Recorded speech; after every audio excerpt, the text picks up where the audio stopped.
मानव जीवन का लक्ष्य। मानव जीवन का लक्ष्य हम विचार करके देखते हैं तो स्पष्ट मालूम होता है कि मनुष्य ही परमात्मा प्राप्ति का अधिकारी है।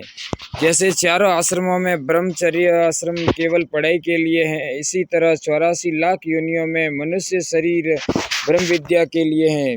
ब्रह्म विद्या की प्राप्ति के लिए ही मनुष्य शरीर है और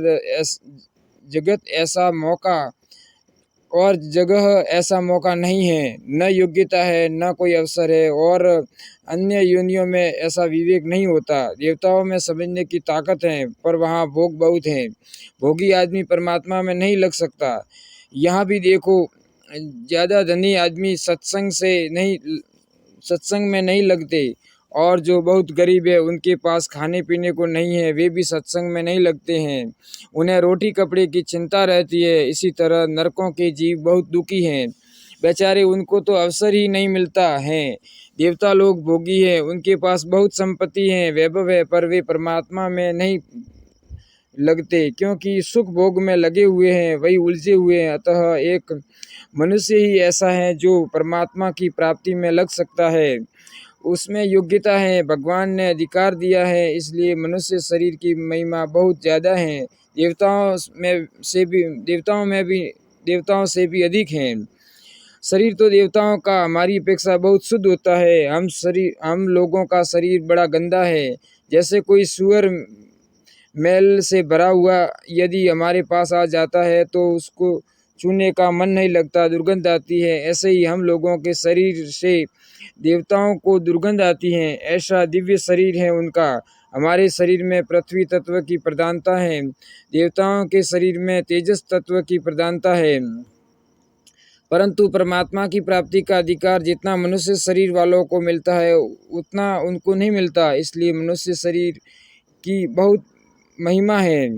उत्तरकांड में श्री काकभूषुंड जी से गरुड़ जी प्रश्न करते हैं कि सबसे उत्तम देह कौन सी है, तो कहते हैं मनुष्य शरीर सबसे उत्तम है, क्योंकि नर तन सम नहीं कव नीव देही जीव चराचर जाचत जेही। नर तन सम नहीं कव नीव देही जीव चराचर जाचत जेही। सर अक्षर सब जीव इस मनुष्य शरीर की याचना करते हैं, मांग रखते हैं। ऐसा कहकर आगे कहा है, नरक स्वर्ग अपवर्ग निशैनी ज्ञान विराग भक्ति शुभ देनी। नरक स्वर्ग अपवर्ग निशैनी ज्ञान विराग भक्ति शुभ देनी। मनुष्य देह, नरक, स्वर्ग और अपवर्ग मोक्ष, ये 3 देने वाली हैं। इसके सिवाय परमात्मा का ज्ञान इस शरीर से हो सकता है, संसार से वैराग्य हो सकता है, और भगवान की श्रेष्ठ भक्ति इसमें हो सकती है। इस शरीर में ये 6 बातें बताई हैं। मनुष्य शरीर एक बड़ा जंक्शन है, यहाँ से चाहे जिस तरफ जा सकता है। जैसी मनुष्य शरीर की महिमा है, इस महिमा को कहते हुए पहले ही नाम लिया है। नरक स्वर्ग अपवर्ग निशैनी, नरकों में जा सकते हैं। यह महिमा है कि निंदा मनुष्य शरीर यह महिमा है कि निंदा मनुष्य शरीर ऐसा है जिसमें नरक मिल सकते हैं। तो यह निंदा हुई, उसमें तात्पर्य क्या निकला? ऊंची से ऊंची और नीची से नीची चीज मिल सकती है इस मानव शरीर से, यह इसकी महिमा है। वास्तव में महिमा है शरीर के सदुपयोग की। इसका उपयोग ठीक तरह से किया जाए तो भगवान की श्रेष्ठ भक्ति मिल जाए, मुक्ति मिल जाए, वैराग्य मिल जाए और सब कुछ मिल जाए। ऐसी कोई चीज नहीं जो मनुष्य शरीर से न मिल सके। गीता में आया है, यम लब्ध्वा चापरम लाभम मन्यते नाधिकम ततः। जिस लाभ की प्राप्ति होने के बाद कोई लाभ शेष न रहे, मानने में भी नहीं आ सकता कि इससे बढ़कर कोई लाभ होता है, और जिसमें स्थित होने पर वह बड़े भारी दुख से भी विचलित नहीं किया जा सकता। किसी कारण शरीर के टुकड़े टुकड़े किए जाए तो टुकड़े करने पर भी आनंद रहे, शांति रहे, मस्ती रहे, दुख से वह विचलित नहीं हो सकता, उसके आनंद में कमी नहीं आ सकती। तम विद्याद दुख संयोग वियोगम योग संगीतम। इतना आनंद होता है कि दुख वहाँ रहता ही नहीं, ऐसी चीज प्राप्त हो सकती है। मानव शरीर से मनुष्य शरीर की ऐसी महिमा तत्व प्राप्ति की योग्यता होने के कारण से है। मनुष्य शरीर को प्राप्त करके ऐसी ही तत्व की प्राप्ति करनी चाहिए। उसे प्राप्त न करके झूठ कपट बेईमानी विश्वासघात पाप करके नरकों की तैयारी कर ले तो कितना महान दुख है। यह ख्याल करने की बात है कि मनुष्य शरीर मिल गया, अब भाई अपने को नरकों में भी नहीं जाना है, 84 लाख योनियों में नहीं जाना है। नीची योनियों में क्यों जाए? चोरी करने से, हत्या करने से, व्यभिचार करने से, हिंसा करने से, अभक्षय भक्षण करने से, निषिद्ध कार्य करने से मनुष्य नरकों में जा सकता है। कितना सुंदर अवसर भगवान ने दिया है कि जिसे देवता भी प्राप्त नहीं कर सकते ऐसा ऊंचा स्थान प्राप्त किया जा सकता है। इसी जीवन में प्राणों के रहते रहते बड़ा भारी लाभ लिया जा सकता है।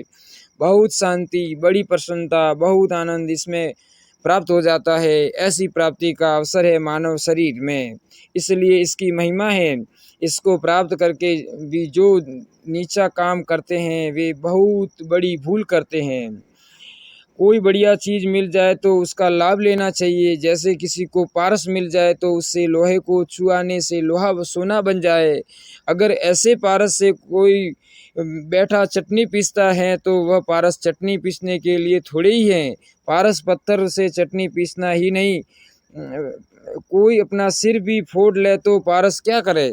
इसी तरह मानव शरीर मिला, इससे पाप अन्याय दुराचार करके नरकों की प्राप्ति कर लेना अपना सिर फोड़ना है। संसार के भोगों में लगना यह चटनी पीसना है।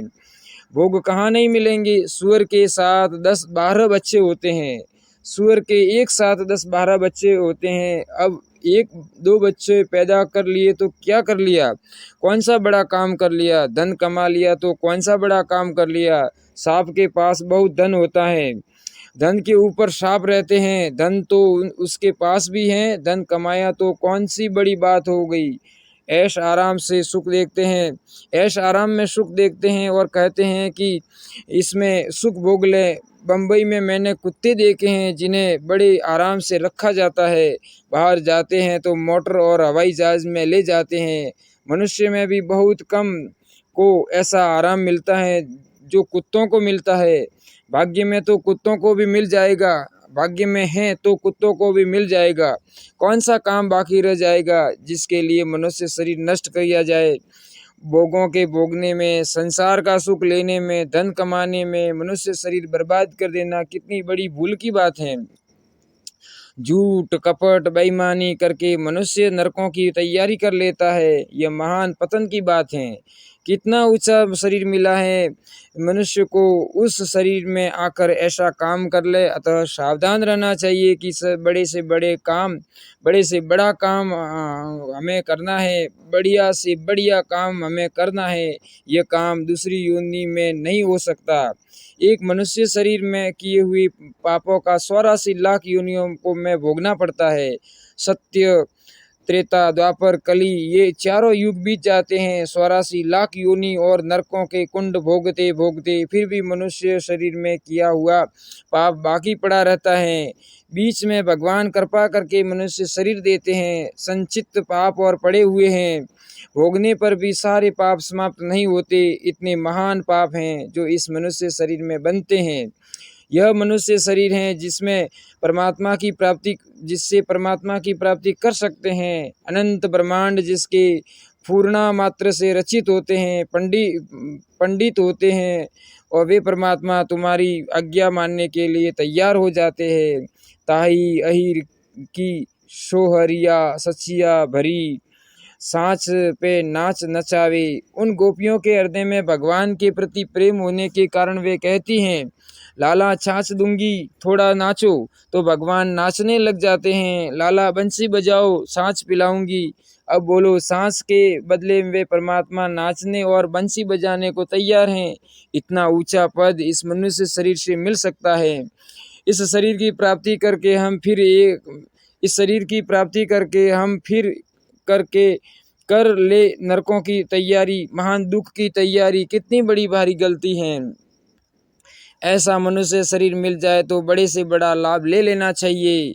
जैसे वृंदावन में आ गए हो तो भगवान के दर्शन करो, जमुना जी में स्नान करो, वहाँ के रहने वालों से पूछो कि ज़्यादा लाभ की बात कौन सी है, ज़्यादा पुण्यदायक उद्धार करने वाली चीज़ कौन सी है। वृंदावन में आए हो तो वृंदावन का आनंद लो। अब वृंदावन में आकर नाटक सिनेमा देखते हो, अरे भाई यहाँ क्यों आए? बम्बई कलकत्ता में बहुत बढ़िया सिनेमा है, यह तो तीर्थ स्थल है, भगवान के दर्शन करो, जहाँ कीर्तन होता हो, कथा होती हो, ऐसी जगह जाओ और विशेष लाभ लो। वृंदावन में आए हो ना, इसी तरह मानव शरीर में आए हो तो विशेष लाभ ले लो। पर यहाँ भी वही काम करते हो जो पशु पक्षी करते हैं, वही खाना पीना, वही बाल बच्चे पैदा करना। यह तो भैया कुत्ते बन जाओ, यह तो भैया कुत्ते बन जाओ तो तैयार हैं, सुअर बन जाओ तो तैयार हैं, गधे बन जाओ तो तैयार हैं। ऐसा आराम मिलता है जो कुत्तों को मिलता है। भाग्य में है तो कुत्तों को भी मिल जाएगा। कौन सा काम बाकी रह जाएगा जिसके लिए मनुष्य शरीर नष्ट किया जाए?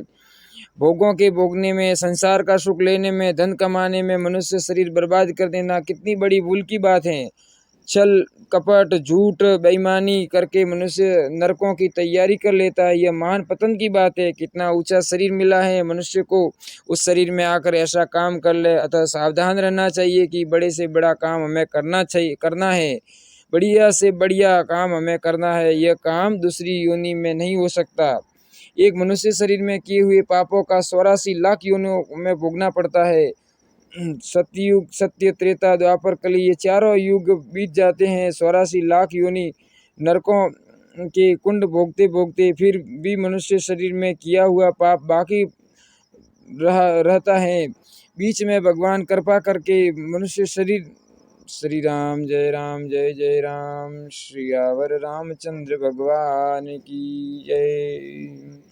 कृष्ण कन्हैया लाल की जय, वृंदावन बिहारी लाल की जय।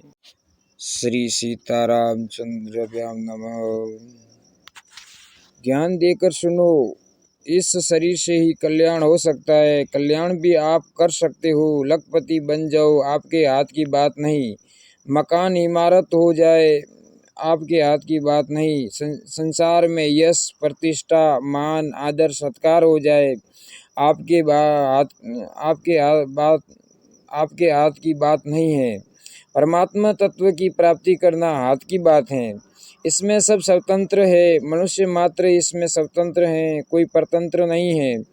क्योंकि बड़े भारी लाभ के लिए मनुष्य शरीर मिला है, परमात्मा तत्व की प्राप्ति के लिए ही मानव शरीर मिला है। इसको प्राप्त करना खास काम है, मनुष्य ध्यान नहीं देता। रामायण में आया है, कब हुक करी करुणा नर देही, देत ईश बिनु हेतु सनेही। कब हुक करी करुणा नर देही, देत ईश बिनु हेतु सनेही। इस चौपाई पर आप थोड़ा ध्यान दें। भगवान विशेष कृपा करके मानव शरीर देते हैं। इसका अर्थ क्या हुआ? भगवान ने इस जीव पर विश्वास किया कि इसको मनुष्य शरीर दिया जाए, इससे इसका दुख मिट जाए, मेरी प्राप्ति हो जाए, इसका कल्याण हो जाए। इस भावना से मानव शरीर दिया विशेष कृपा करके। जब भगवान की यह भावना है कि मेरी प्राप्ति कर ले तो थोड़ा सा हम भी ध्यान दे तो भगवान का संकल्प सच्चा होने ही वाला है। पर ध्यान नहीं देता मनुष्य। भगवान कृपा करके मानव शरीर देते हैं, इसका अर्थ यही है कि परमात्मा की प्राप्ति हो सकती है। भगवान ने विश्वास किया, यदि यहाँ आकर जीव भगवान की प्राप्ति नहीं करता है तो भगवान के साथ विश्वासघात करता है। यहाँ आकर पाप झूठ कपट करता है तो बड़ा भारी नुकसान है। निश्चय कर लो कि आज से पाप नहीं करेंगे, अन्याय नहीं करेंगे और भगवत तत्व की प्राप्ति करेंगे। जैसे व्यापारी व्यापार खोजता है, इस तरह परमात्मा तत्व की प्राप्ति के लिए